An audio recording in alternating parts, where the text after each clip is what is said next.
Morning, everyone. So this is day 15 of this compassionate response to the coronavirus crisis. And so yesterday I started to introduce the Buddha's teaching on mindfulness. And so in the following days, so this is now the kind of project, really. So I want to use this opportunity to kind of really go into what the teaching is and what the teaching on mindfulness of the body, mindfulness of feeling, mindfulness of the mind and emotions, mindfulness of views or dharmas, so we've got plenty of time. I mean, sometimes it just all backs up, doesn't it? So just to share with you what's been happening with me. So I'm on my own here in Manchester, and sometimes everything just kind of feels like it's falling apart. Like you don't know what to do. And so yesterday I was a bit like that. I just, what shall I do? Shall I watch a film? And I watched the film, and it's like everything just seems a bit pointless or something, and embarrassing, really. As a Buddhist practitioner, supposed to be like on the ball and aware and all that sort of stuff. And but this is what it's like. This is the reality. We have this mind, and it does all sorts of stuff, and it kind of does its own thing often. So in a way, the project is to be kind of like being patient and to just kind of try and have a kind of overview of everything. And so, like for instance, this can happen when people do isolate deliberately, when they go on solitary retreats, and so Buddhists will kind of often, like once a year or something, go and maybe spend a week on their own in an isolated place in the countryside. And the idea is that it's a bit like a longer meditation. It's like you're getting away from the world of your normal activities, your jobs and all that, families, and and then you just on your own. And what happens is you kind of face over days. You face yourself. You face what's actually going on in your mind when you're not doing anything very much. People often go on solitary retreat. They might read a book or something, but the basic idea is that you're on your own, and dealing with that. Dealing with you and your inner world. So often what happens when you get onto retreat is that you experience the backlog of your life. So if you've been really busy, you won't be able to switch your mind off straight away or anything like that. It'll just carry on. Your mind will be racing away and things. Or if you've done take a lot of input in, that will stay with you. No matter whether it was cultured input or rubbish, it'll just be there in your conscience. So, but just the act of being on your own and not having new input, actually does allow you to process all of that past stuff and eventually calm down a bit more, and then what often happens is, once you've calmed down and you've put all that stuff's calmed down, little kind of inklings of what you might actually be interested in more come to the fore. So, and you need to be patient with that. So it's not like you go on retreat and then you have all sorts of inspiring ideas about what you're going to do with the rest of your life. It's more that things just gradually emerge in a kind of messy, sort of organic kind of way, that maybe you start to realise that some of the things that you thought you were interested in, you're not so interested in, and other things start to arise for you. So people sometimes pick up painting, or sort of going for long walks or something, and so that you start to kind of connect with, in a way, like your deeper kind of needs and hope, desires and all that sort of thing, and that's a really good thing. So this period of however long it's going to be, so is it going to be 3 months? Is it going to be more than 3 months? It's an enforced meditation, and it's enforced, in a way, it's like if you're on your own, it's an enforced solitary retreat. And obviously it's different for different people. I mean, some people are working from home and living with their families, and it's sort of intense in that sort of way, But like in those situations, everything has possibilities written into it, So in that sort of situation, there's an opportunity there, and that opportunity is like how do you cope with that? How do you make, in reality, how do you how do you learn about that? How do you learn about how to be in an intensive, limited, kind of cramped, sometimes space with other people? So this could be a fantastic opportunity for a particular type of meditation. So it might be a meditation on relationship, So mine's a meditation on, what do I do without any contact with my friends for 3 months? How do I cope with that? And or not getting out to work where I'm stimulated and physically and all that sort of thing. So we've all got our particular situations that we're in right now, that are that is the meditation, in a way. It's the opportunity and the threat. So it's like it's an opportunity, it's also a threat. So this is as Robert De Niro said in The Deer Hunter, this is this. It's this is it. This is what we're at the moment. This is what we're dealing with.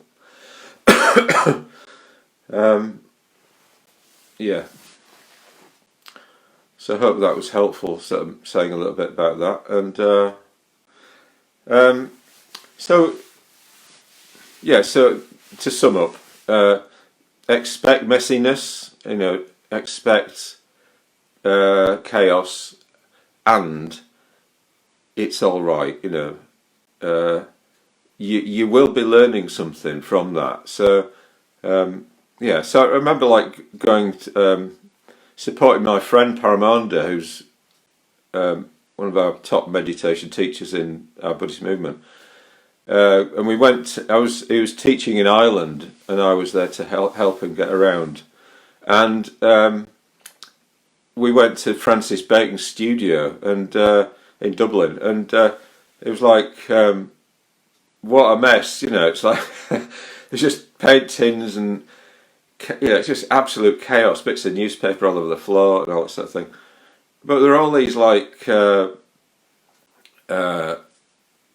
Outside of this, it had been recreated in the museum, and outside of it there were all these messages and videos of him, and it was saying things like, creativity comes out of chaos. It doesn't come out of a tidy little kind of. I mean, I tend to like things being tidy, but I need to watch that, and I need to let things be chaotic sometimes, and just. And this has been like that. This doing these videos has been like that. It's like I've had to think a bit sort of on the hoof. What do we do next? And sometimes it's like I don't know really. In the morning, I'm not clear, and then it has to come out of the intensity of the deadline of the broadcast coming up, you know, and then I need to get it together, and often what comes out of that is what's essential, you know. So sometimes when we have intensity, it's like it forces out what's essential. Yeah. Anyway, so today, right at the end of yesterday's video, I just gave you a little preview of what we're going to be doing, which is looking at the Four Foundations of Mindfulness, the Buddha's teaching on mindfulness. So what we're going to do is we're going to gradually unpack this over a number of days, and so we're going to begin today with mindfulness of the body, so contemplation of the body. So what I want to try and do is to kind of we'll do some practice, we'll do some body work, and I'll introduce a bit of theory as well. So I want to try and bring the practice and the theory together, so that it's a little bit of theory and enough practice, so that the one informs the other. So this morning we're going to be looking at contemplation of the body. So the Buddha said that you know, there are these four foundations of mindfulness. Sometimes people call them arousings of mindfulness, or they don't like the word foundation. But I think they are a foundation in the sense that they give us our thing to be aware of. That's the fact. This is the foundation of what we need to be aware of, and so we turn away from the world. Not literally, you know. It's like we start to look at the world, our body, our feeling, our mind, and our views, our emotions, all of that, our world of our experience, and then we try to make something of it, you know, turn it from being a source of suffering to being a source of happiness. So we'll begin by doing some body work. So if we all stand up, and we'll do that.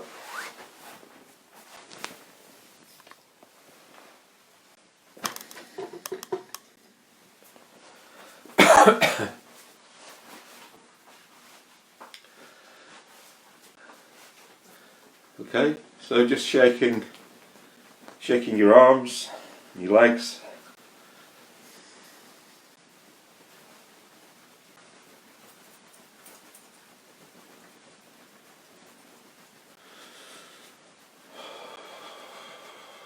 And then just swing from side to side.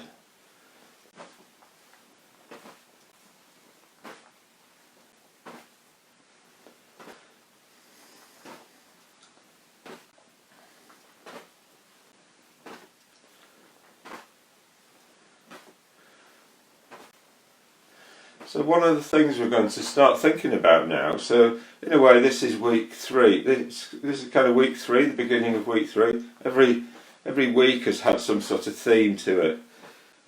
So week 1 was getting going, you know, getting started. So it's me trying to establish a Facebook presence and get people on it. So there's now 1,500 people on it, potentially. And I think the first week we had about 2,000 views or something. And then last week I had the idea of trying to get into mainstream media, BBC or newspapers.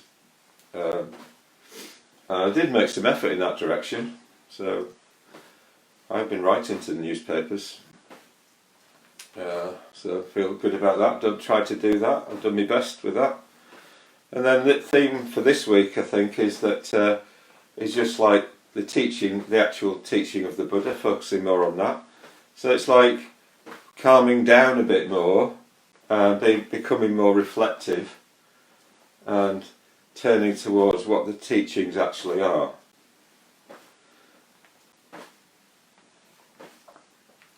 So one of the focuses we're going to have is on something called samadhi, or concentration.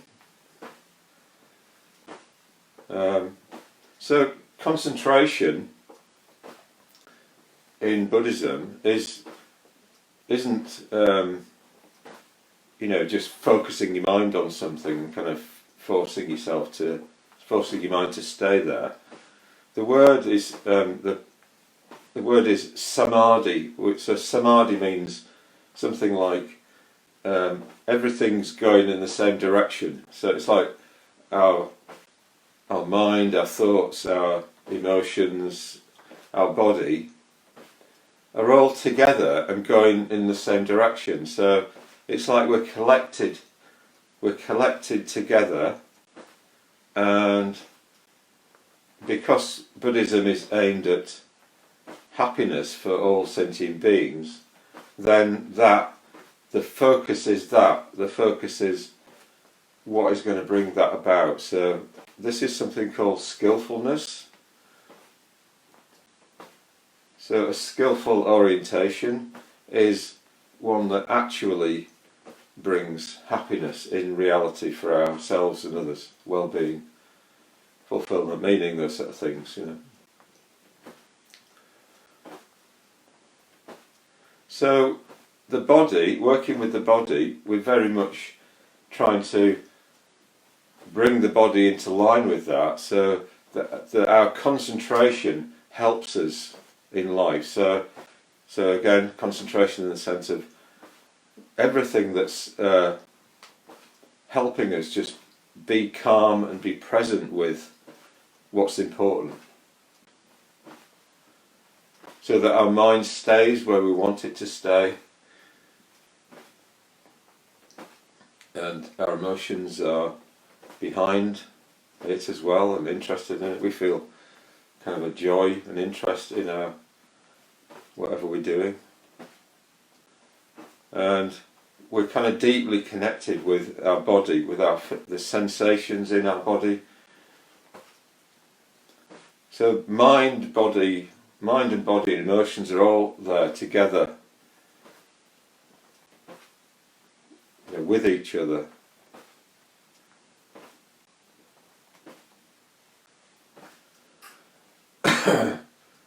So as you're doing this exercise, which comes from Tai Chi, just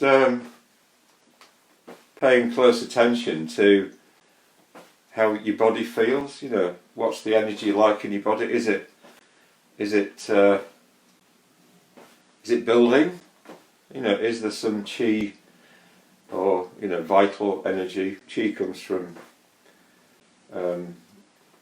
Taoism, but people often refer to it. Is there chi developing in your body as you do this, up your spine?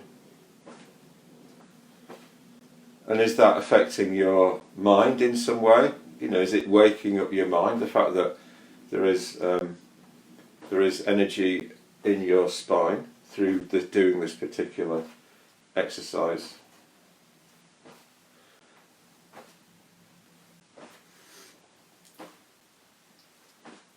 And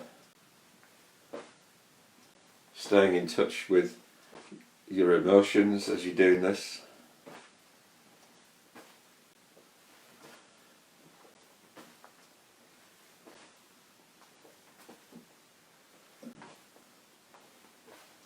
Okay, and then just letting the movement just gradually get less and less.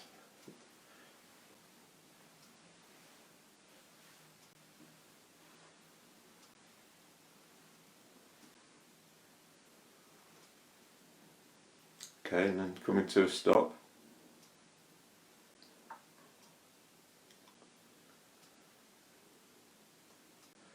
So what I'd like to do now, and let's see if we can do it, if we get to work, is just a bit of like walking meditation. So I don't know how big a space that you're in, but yeah, we can just do it in whatever size space that we're in. And I've just got about 6 feet of floor space here I could do it in.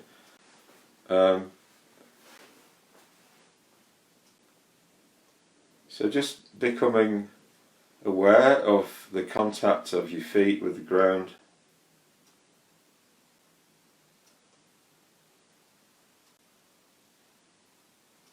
And be aware of any sounds that you can hear in the background.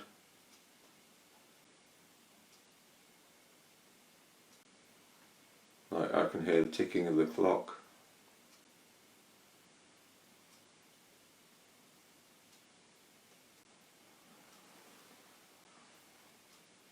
And being aware of the room around you or the space around you.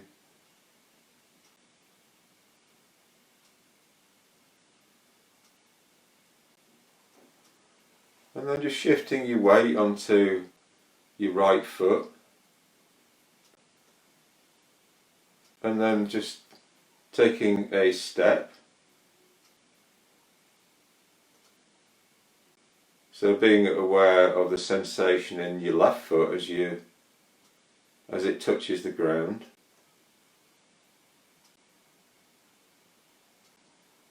And then shifting your weight over to your left leg and noticing the shape that your left leg is now making as you've shifted the weight, and noticing any sensations that are going on in your back and in the ball of your right foot, and noticing, take another step and just noticing the sensations that are there as your clothing is touching your skin, and the feeling of the air against your fingers, temperature of the air, and slowly moving your weight over to your right leg and just turning slightly towards the left.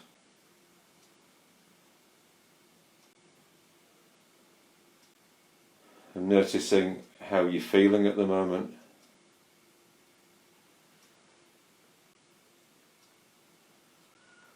Shifting your weight to the right, to the left leg. Noticing the sensation in your feet, in your left foot as it's touching the ground. Being aware of your spine and how upright your spine is. So maybe have a sense of an arrow which is pointing upwards from the crown of your head up towards the sky. And maybe imagine another arrow at the base of your spine pointing down towards the earth. And just turning a bit more towards the left and shifting your weight onto your right foot.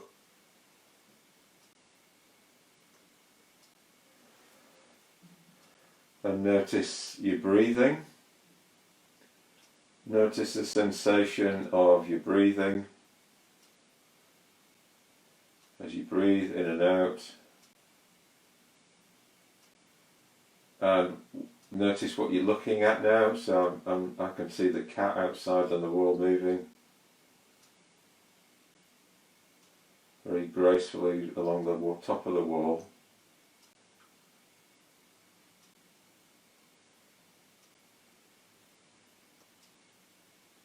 And taking your attention to the upper part of your chest. How does that feel at the moment?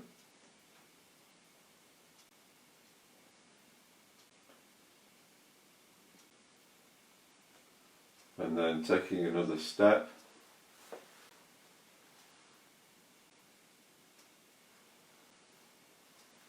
turning a little bit more to the left. Noticing what you're now looking at will show a different view to before.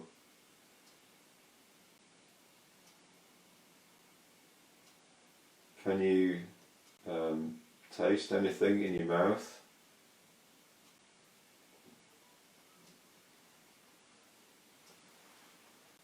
What can you hear?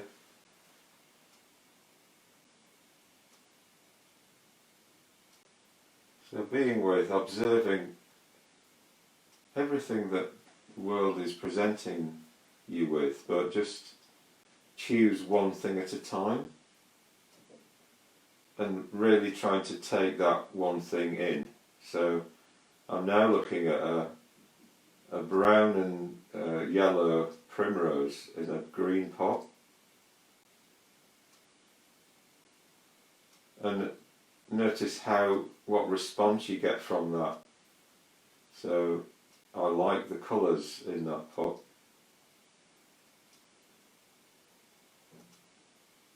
And taking your attention down into your feet. How does it feel for your feet to be touching the ground?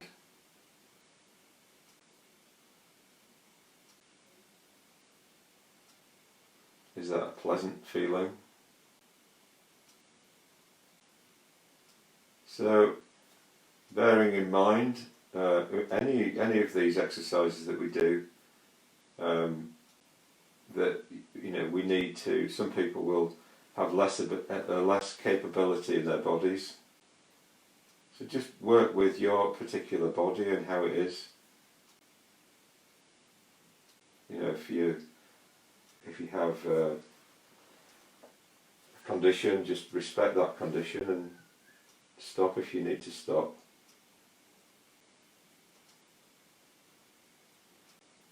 And being aware of what you're looking at now,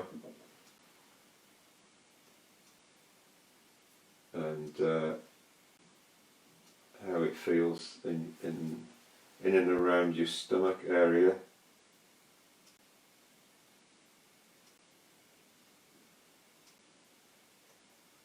And noticing what thoughts are going on.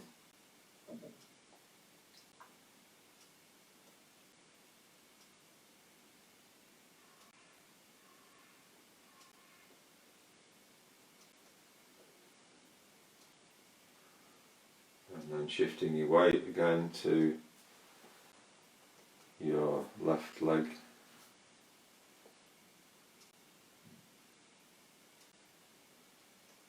Noticing the shape that your legs are now making.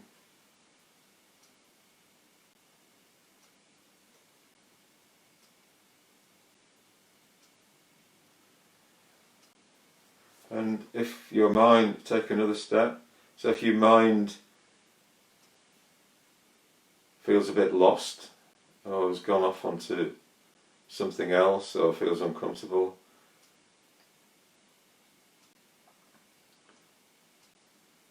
all you have to do is to just come back to the reality of our experience. The fact that we're walking and trying to take in the fact that we're walking as the thing to be paying attention to paying attention to our body, and just doing our best with that.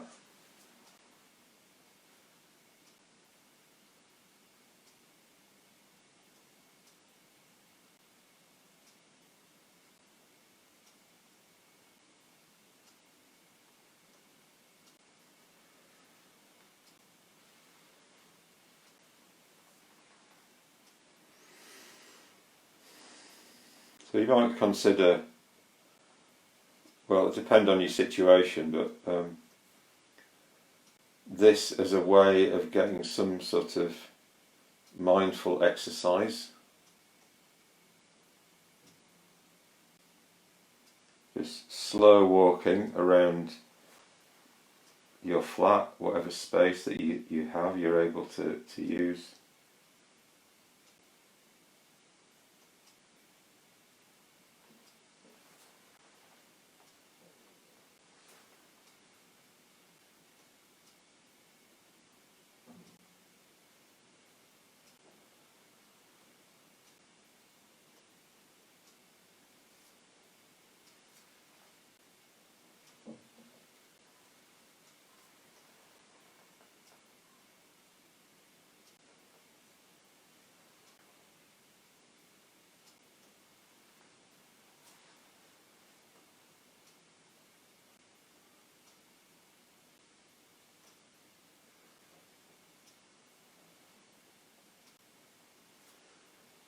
So just keep walking slowly.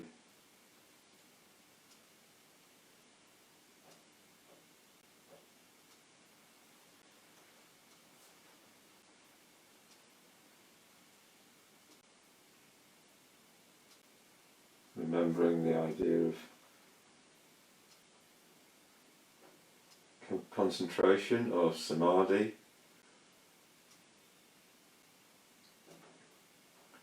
So it's a collecting together of the whole of yourself, your psyche and your body, your emotions, bringing them into the one place.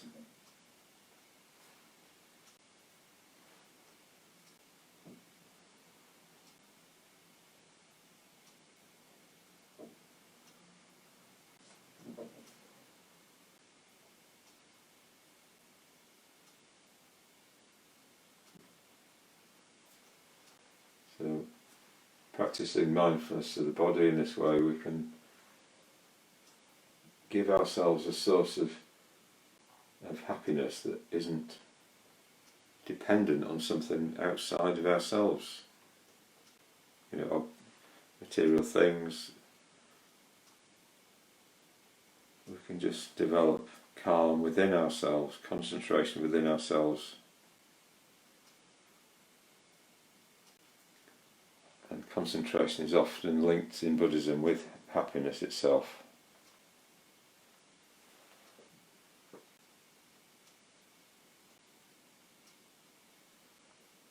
And just finally wishing ourselves well.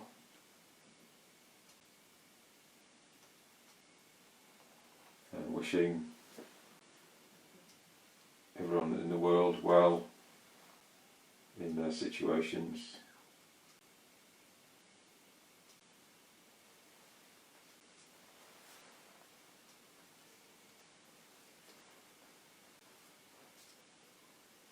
And then just moving into your meditation posture. So find a chair or meditation cushions to sit on. We'll just do a little bit of meditation.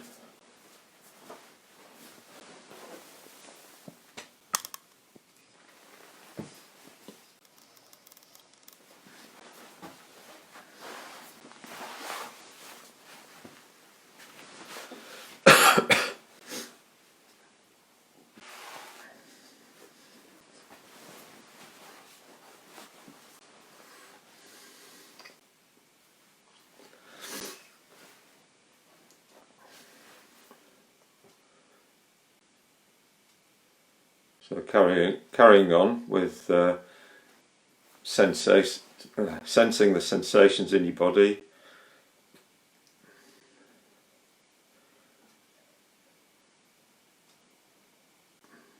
So we're now doing sitting meditation. So how does it feel for your body to be in this position?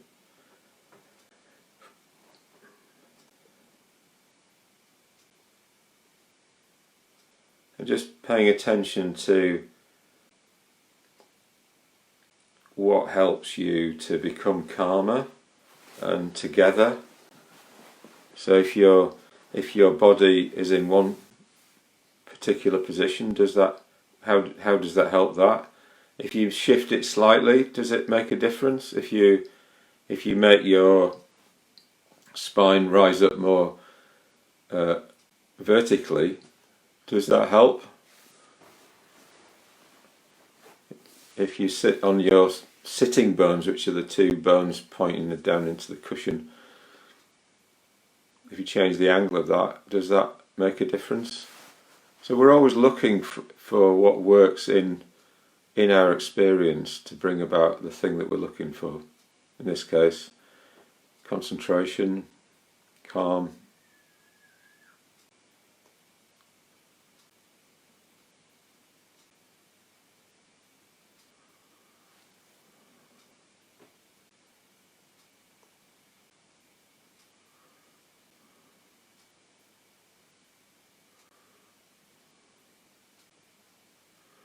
And just letting your attention rest on your breath, on your breathing.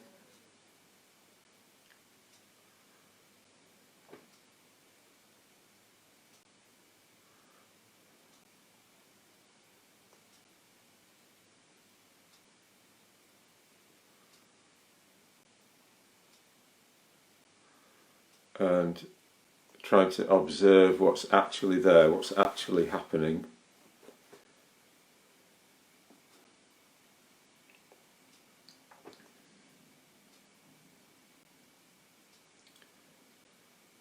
So your breath is a physical thing, and what you can notice physically is sensations.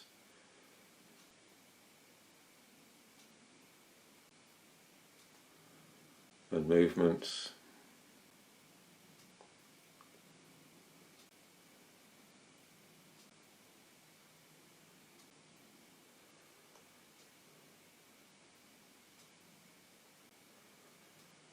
So what effect does it have when you're really trying to observe what's happening? And what effect does it have on your mind and on your emotions and on your body?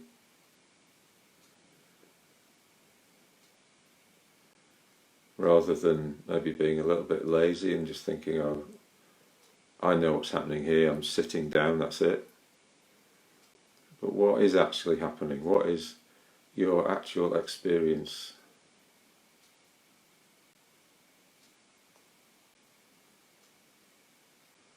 So carrying on, being aware of your body, like how does it feel for the air to be touching your skin?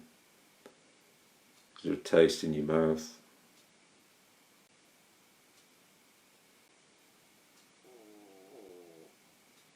Is there anything you can hear?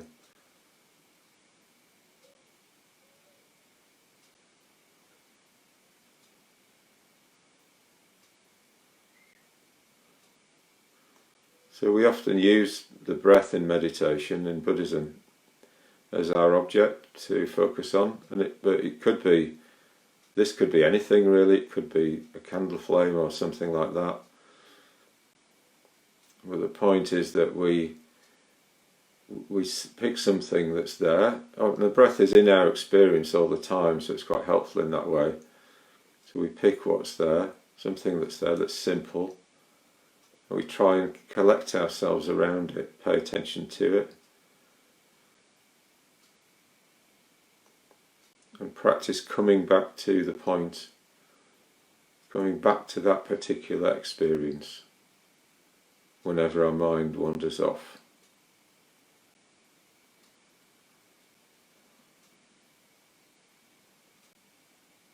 So we're training our attention,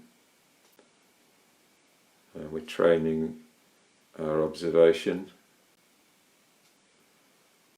and we're training our awareness of sensation.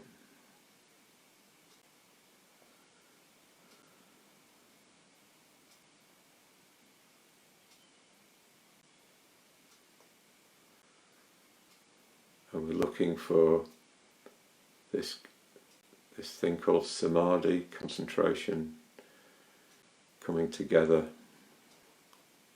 and pointing in the same direction, a direction that's going to lead to happiness for ourselves and others.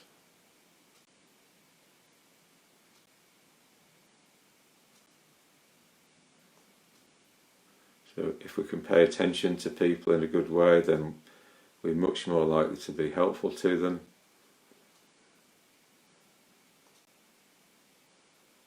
So it's one of the tools that we do need to bring about happiness in a real way for ourselves and others.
So just bringing your meditation to an end in your own way.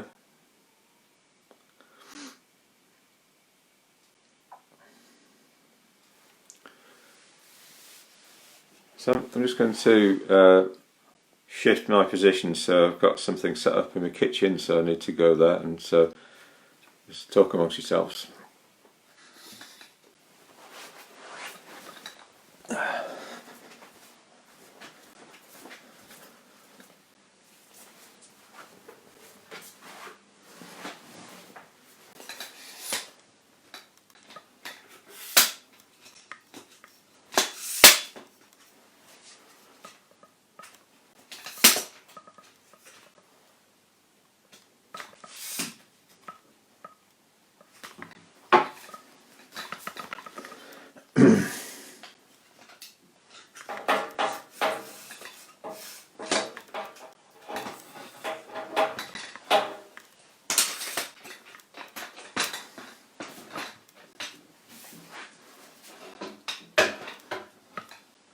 Oops.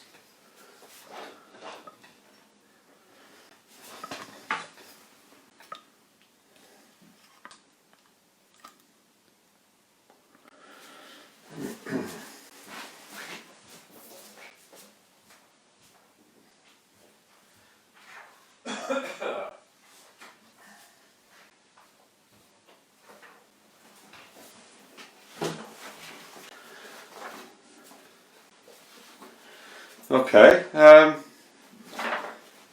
So we did some walking meditation there, and I talked about samadhi, about concentration, which is not focusing the mind like narrow, concentrating like this. It's more just coming together of the whole of our being in a way that leads to happiness for ourselves and others.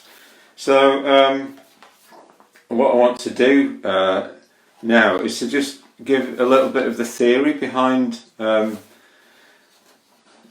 mindfulness of the body, or just mindfulness, the Four Foundations of Mindfulness in general. So so these are the Four Foundations. This will be back to front for you. I'm really sorry about that. I haven't worked out quite how to reverse the screen, but there's body, feeling, mind and views. And I just want to give you a little bit each day, so that something to think about. Okay, so so in the Satipatthana Sutta, what it says is the monk contemplates the body in the body, and then feelings in feelings, mind in mind, and dharmas or mental objects or view. I think it's views, that term. It views in views. And the point behind that, so here we have contemplation of the body as body. This is the theme for today.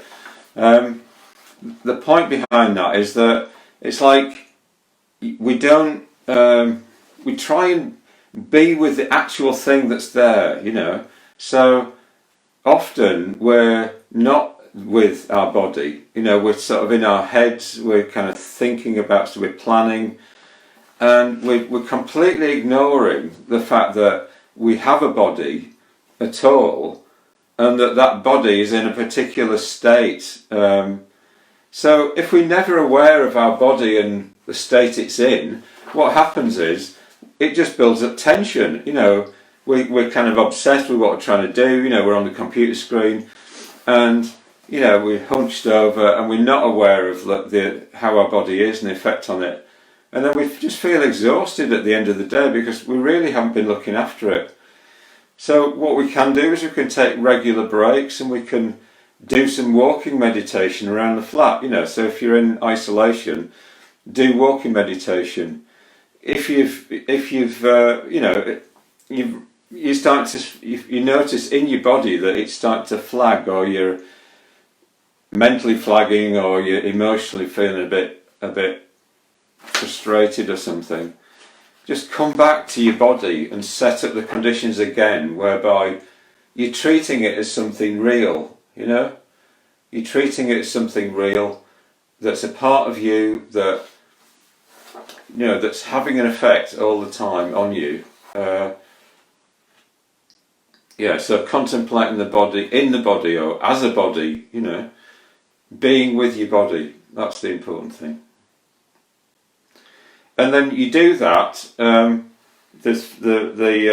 text, the Satipatthana Sutta says ardently. Well, that means passion, with passion. So how do you explain this? Well, it's like we can get passionate about all sorts of things, like that we want in the world. Like the new latest iMac or whatever it is. So that's passion heading outwards. So what we need is some passion heading inwards. That's going to be heading towards what we can do for ourselves. Never mind what we can get in from the world. So we become passionate about about looking after ourselves. So with the body, we become passionate about taking care of it and making sure we don't bump into things and injure ourselves. And so part of mindfulness of the body is that, it's like, making sure we get good exercise, decent nutrition, good sleep is all part of mindfulness of the body. Treating it with respect. And sometimes there's things that we can't do. We can't look after beyond a certain point. Sometimes we can't look after our body. So, for instance, if you're in intense pain or something, and you can take a certain amount of morphine, and then at a certain point it doesn't work anymore, or something like that. I don't know how it works, but at some point, this is what happened with John Kabat-Zinn's patients that he first worked with. They tried everything and it wouldn't work, and they're still in intense pain. So sometimes you can't do anything about the sensation in your body, and you just have to accept it. You have to accept that that's the reality, and But there's something in that as well. That's what people in the mindfulness world teach, that you accept things that you can't change. That comes from the Alcoholics Anonymous Serenity Prayer. Help me to change the things that can change, accept the things I can't change, and have the wisdom to know the difference between what I can change and what I can't change. So, to the extent that we can change things, that we are in control of looking after our body, then that's what we need to be doing, and as much as possible. So in the text of the Satipatthana Sutta, it says, how do you contemplate the body? Well, it talks about the mindfulness of breathing. So you bring attention to your breath, and you know what you're experiencing. You know when a breath's coming in. You know when a breath's going out. Experiencing. It says experiencing the whole of your body. You're aware. You breathe in, experience the whole of your body. You breathe out. This is just referring to what I've just been talking about. You try and be aware of your body, as much as possible as a body, and look after it and stay with it. And then it says, calming the activity of the body, I shall breathe in. Calming it, I shall breathe out. So that just means, we're not just aware of the body. We're trying to bring it into the best state it can. We can, So by calm, it doesn't just mean calm as in relaxation. It means a good state. It means, the word is passadhi, and in Buddhism teaches about higher states of consciousness, and there's this term comes in at a certain level, and it is associated at that level with all sorts of qualities like buoyancy in the body, and adaptability in the body, and even ethical uprightness in the body. So you could say that ethical uprightness in the body is where the body is really supporting you to be skillful and positive. If the body's all lethargic and stodgy, then that isn't the case. So looking after our body is really important, and when it comes to trying to make a difference in the world. So when we're in our body's in an unhelpful state, it's called a hindrance to meditation. And so you've got sloth, torpor. Sloth is the physical side of that, but you've also got restlessness, where your body's too energy, got too much energy in you. It's affecting your mind and making it restless. So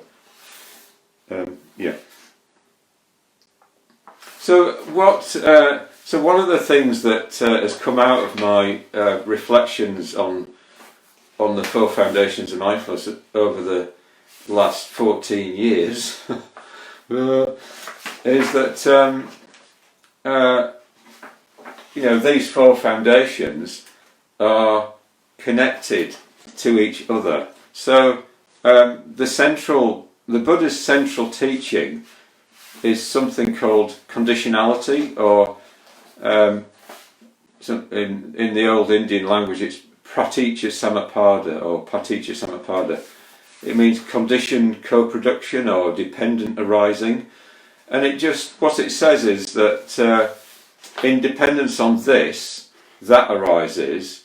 When this isn't present, that doesn't arise. So it's that sort of thing. So it's like whatever's there in life is conditioned by other factors. So for instance, take rainfall, right? So to get rainfall, you have to have a certain level of moisture in the air. It has to be a certain temperature. Those sorts of things, So it forms into a cloud, and then when the conditions are right, it rains. So it's like that. It's like that with us, with our psyche, with our body, with the whole of us, is all the different aspects of ourselves. And these are all the different aspects of ourselves condition each other. So, for instance, body conditions feeling. So, what is body conditioning feeling? It's sensation. So, because we have a body, we experience sensations in our body. And feeling is just what is pleasurable, or what is painful, or neutral, what's neither. It's not emotion. It's just pleasure and pain. So we experience pleasure and pain because we have a body. But we also we experience other types of feeling coming from the other, from our views and our mind, our mental states, conditioned types of feeling as well. So we'll go into all of this over the coming days. I just want to give you a bit at a time, okay? Coming back to the body, in the Satipatthana Sutra, it talks about different stages of mindfulness of the body. So first of all, it's the mindfulness of breathing practice, and then it's in a way it's walking meditation. So aware of the body, aware that I'm standing, knowing that I'm standing, knowing what sensations I'm experiencing. So this sort of thing. So awareness of the body in movement. And then that sutta goes on to talk about other types of awareness of the body, and in a way, the Theravada version of it, Theravada Buddhism version of it, goes very much into a kind of bit of an insight orientation, like seeing what, contemplating the body, what your body's going to be like, as it decays and all that sort of thing. It's like it's a hardline reflection on impermanence it turns into. But actually, in other versions of the same sutta, in the Chinese version, it doesn't just go straight to insight. It doesn't go mindfulness breathing, walking meditation, insight. It goes mindfulness breathing, walking meditation, higher states of consciousness. So these are more about skillfulness, bringing about skillfulness, and then it goes to insight. So that's the difference. You get a difference there, and I think I'm coming more from that second one, the Chinese version, because it's a bit more Mahayana Buddhism.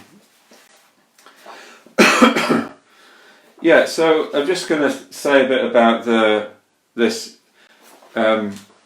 What the body conditions. So just remembering this being, that becomes. So body being, something becomes.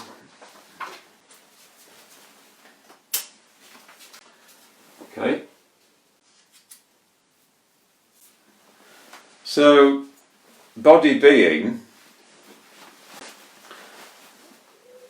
something becomes in the mind. So the mind has basically three aspects to it.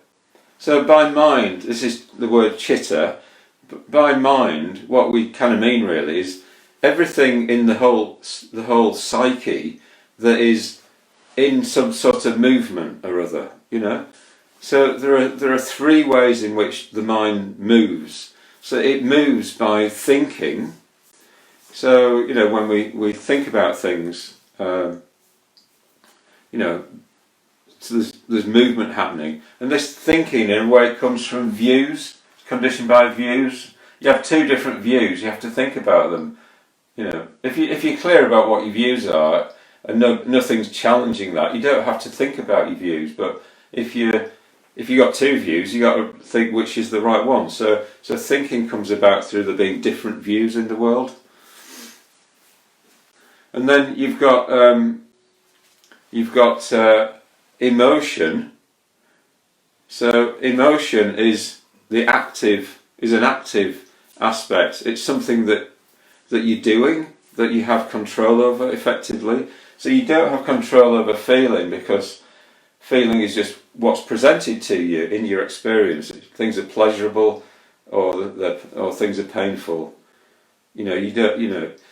But often we then respond to that. So if we see somebody we don't like, you know, it's painful, and then we tend to the emotion is we want to avoid them, or we don't want to be with them. So emotions are often about wanting. So feeling tends to condition emotion, but it's conditioned by other things, by views, by the body as well. Yeah,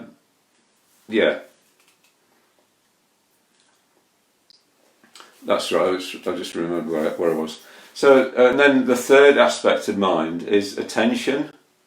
So, you know, so different our body, but also different objects in the world. We could think of this as tangible objects have an effect on our mind. So whether we're just focusing on one object, so if we're doing the mindfulness breathing, we're trying to be just with the breath, then that has an effect on the mind of bringing the mind into one place. But if we've got lots of things going on in life, we can't decide between them, so our mind's going from one thing to another, then that physical side of things, of having all these different things to pay attention to, has an effect on our mind. So our mind tends to become scattered and distracted.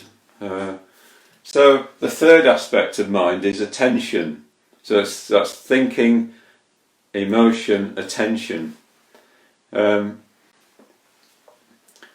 So by practicing mindfulness of the body, it helps our attention. It helps us come together, helps us focus, you know, helps us kind of be with the thing that we're trying to be with. We're trying to pay attention to a project, you know. So if we can practice mindfulness of the body, then we can come more, you know, helpfully into contact with that project. Project seems to be a word I'm using a lot today. Okay.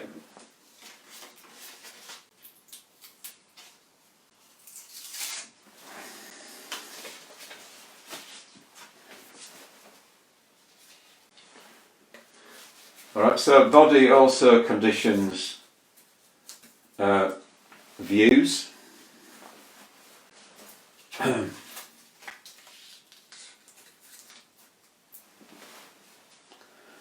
Oops.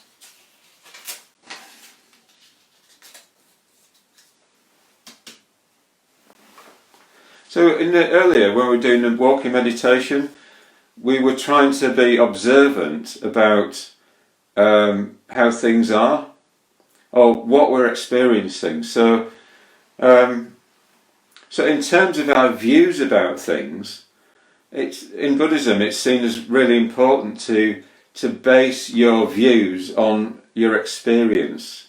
To base your views about things on reality. So, by practicing walking meditation, we learn to... Oh, hi Satyajit. We learn to notice what situation we're in. What is our situation? It's not an abstract situation, it's a real situation. So if we take that in, if we observe that, then we take more notice, or we take it more seriously.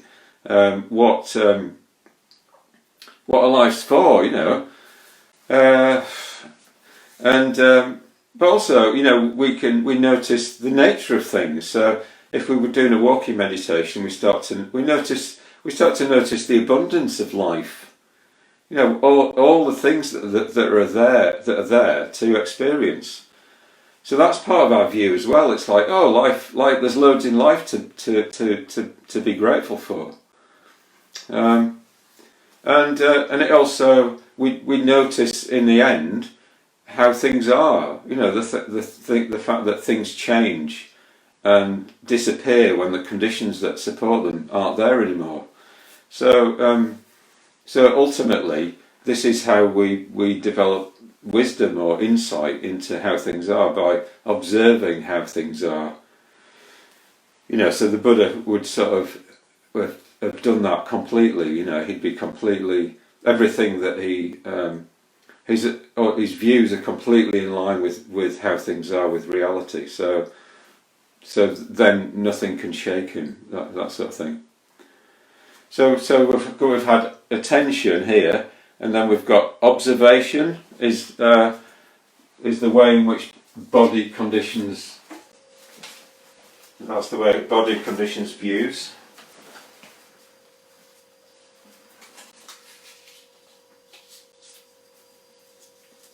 And then the last one I talked about already, the body conditions feeling, because that's what sensation is. Sensation is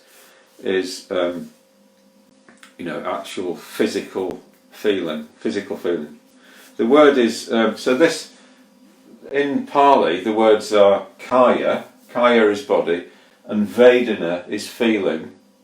So bodily feeling, sensation is bodily feeling, kayika Vedana. And then this is mind, chitta, and then this is dharmas or views. So you get other types of feeling. Mental feeling is chaitasika Vedana, or you could say your mood that you're in.